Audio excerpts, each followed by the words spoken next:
How does he justify a $3.6 million spend on the Retail Crime Advisory Group when there are 72 fewer police on our streets and methamphetamine use has doubled under his watch?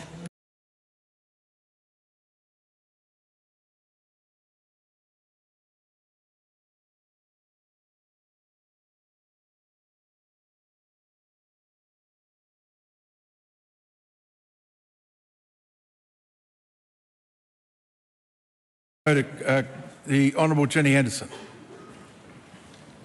My question is to the Minister of Justice. Does he agree with Mark Mitchell's statement?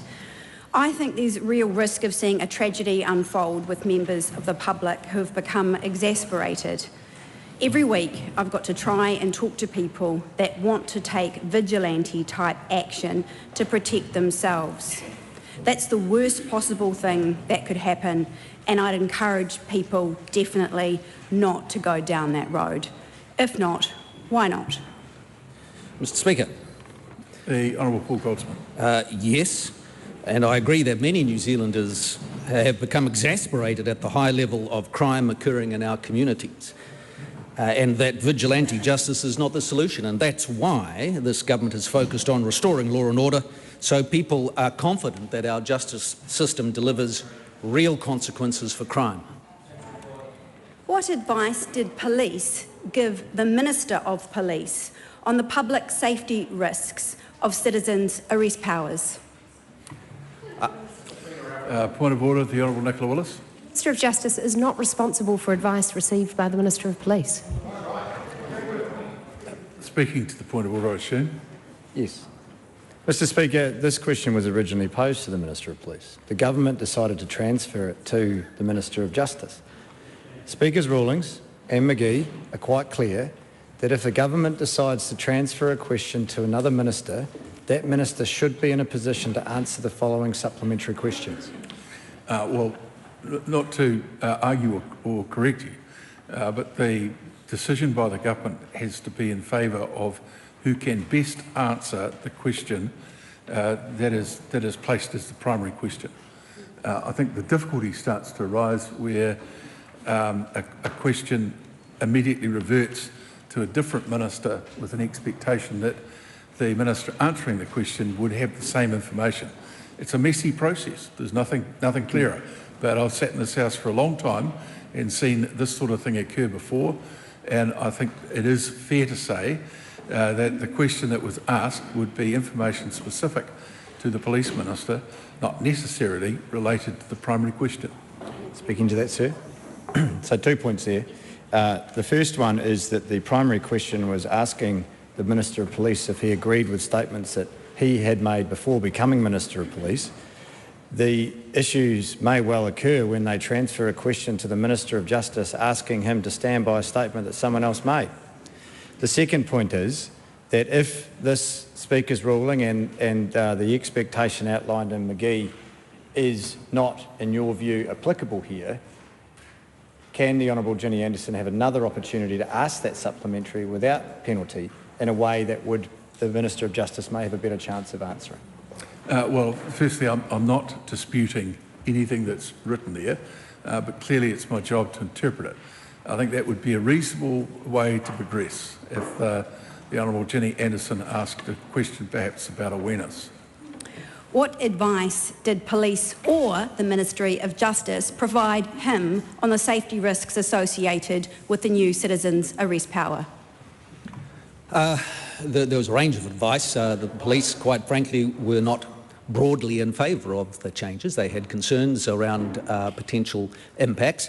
We weighed that up against our concerns about the current situation where that during the day... You can't say that. Just calm down. Yeah, we weighed that against other advice and considerations, given the fact that New Zealanders currently have citizens' arrest powers for things that happen at night, but then if the same thing happens during the day when somebody walks out of a shop with around $900 worth of food or clothing or electronics, nothing can be done about that, and we don't think that's a correct situation. What consultation did police, what consultation did the Minister of Police or the Minister of Justice undertake with the Police Association regarding the impact of citizen arrest powers on frontline police? Well, the proposals in particular came from the Ministry Advisory Group led by Sunny Kaushal in response to a significant increase in retail crime over the past few years. And New Zealanders are fed up with the level of retail crime that they're experiencing in our communities. And that's why this government has considered proposals to change the rules, because if you want to have a different outcome, sometimes you have to change things. And that is what we're proposing. And so in the course of developing those proposals, the Ministry Advisory Group talked to a wide range of people. And of course, when we introduce this legislation, it will go off to the Select Committee, and then many New Zealanders will have their say, including the Police Association. Will there be police operational guidelines issued to the public in addition to his advice, quote, "It's not necessarily a headlock, it's just holding someone steady"? And if so, how long will the members of the public be allowed to hold someone steady for?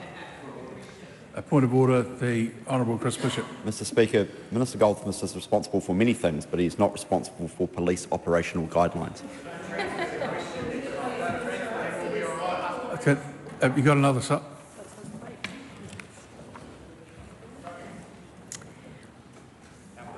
Is a store owner required to inform the parents of a child who is being held steady or detained in a storeroom?